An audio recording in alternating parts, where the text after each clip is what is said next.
생각이 많다는 게 뭘까요? 결정장애와 비슷한 상태가 됩니다. 더 좋은 선택을 찾고 싶어서 고민에 고민을 거듭하다가 시작은 해보지 못하고 끝도 못 내는 상태가 되는 거죠.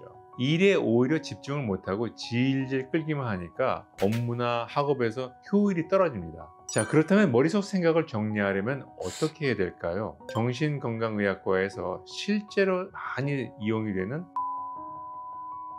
일상에서 실천 가능한 몇 가지를 소개해 드리겠습니다. 안녕하세요. 30년차 정신과 전문의 유상호입니다. 여러분이 누군가에게 카톡을 보냈어요. 그런데 상대방이 읽고도 답장을 안 하면 무슨 생각을 하세요? 혹시 내가 잘못했나? 나한테 화났나? 여기까지 생각하고 그냥 잊어버린다면 문제가 아니죠. 그런데 내가 뭔 잘못을 했는 거야? 라고 계속 꼬리에 꼬리를 물고 이제 우리 관계는 끝났구나. 이런 생각을 하고 있다면 이건 문제입니다. 오늘은 이렇게 생각이 멈추지 않아서 힘든 분들을 위해서 왜 생각이 많으면 문제가 되는지, 그리고 어떻게 하면 생각을 잘 정리할 수 있는지 알아보겠습니다. 구독, 좋아요도 부탁드리고요. 생각이 많다는 게 뭘까요? 우선 같은 생각을 계속 반복하는 경우입니다. 이거를 반추라고 합니다. 영어로는 rumination이라고 하죠. 두 번째로는 한 가지 생각이나 걱정이 끝나면 또 다른 걱정거리를 생각을 하는 겁니다.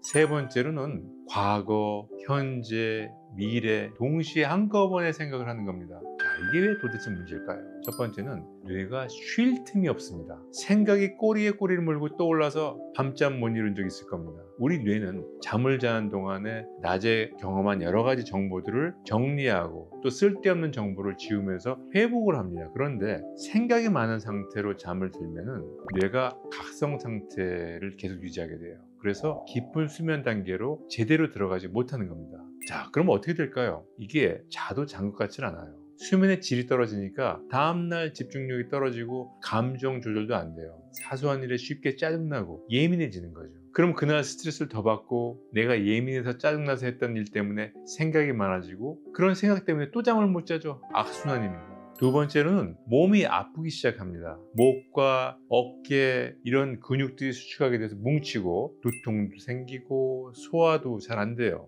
내과, 정형외과, 통증의학과를 아무리 가봐도 검사해봐도 큰 이상 없다고 하는데 계속 아파요. 정신의학에서 이를 신체화 증상이라고 합니다. 세 번째로 생각이 많으면 오히려 행동을 못하게 돼요. 결정장애와 비슷한 상태가 됩니다. 더 좋은 선택을 찾고 싶어서 고민에 고민을 거듭하다가 시작은 해보지 못하고 끝도 못 내는 상태가 되는 거죠. 일에 오히려 집중을 못하고 질질 끌기만 하니까 업무나 학업에서 효율이 떨어집니다. 마지막으로는 불안과 우울이 심해진다는 심각한 상태가 됩니다. 생각이 많은 사람은 우울증에도 취약합니다. 과거를 반복해서 생각하고 후회하고 또 나한테 벌어진 상황들을 자꾸 부정적으로 해석하는 이런 반추 사고는 우울증의 주요 증상 중에 하나입니다. 이렇게 생각이 많은 상태가 되면 우울증 발병 위험이 높아지게 됩니다.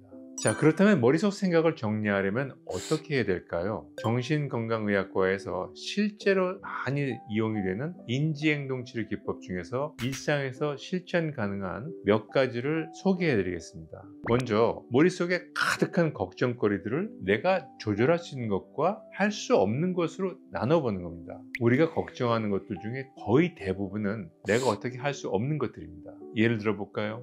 시험이 어렵게 나오면 어쩌지? 날씨가 안 좋으면 어쩌지? 이런 건 내가 아무리 걱정하거나 노력해도 바뀌지 않는 것들입니다. 그렇다면 이렇게 조절 가능한 것과 불가능한 것을 쉽게 구별하려면 어떻게 해야 할까요? 간단합니다. 내가 지금 걱정되고 불안한 것들을 종이에 써내려가는 거예요. 걱정을 종이에 써서 눈으로 보면 내가 지금 하고 있는 걱정과 연관된 생각을 평가할 수 있게 됩니다. 하나하나 살펴가면서 이건 내가 어쩔 수 없는 부분이야.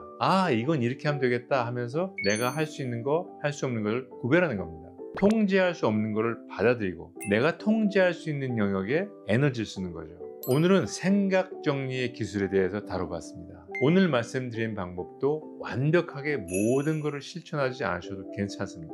하루 한 번이라도 딱 한 가지라도 내가 통제할 수 없는 것은 놓아주고 내가 통제할 수 있는 것에만 집중을 하도록 해보는 겁니다. 오늘의 영상이 생각이 너무 많아서 버거운 여러분에게 조금이나마 도움이 되셨길 바랍니다. 닥터의 마음쉼터 유상원정이었습니다. 여러분, 다음 영상까지 안녕히 계세요.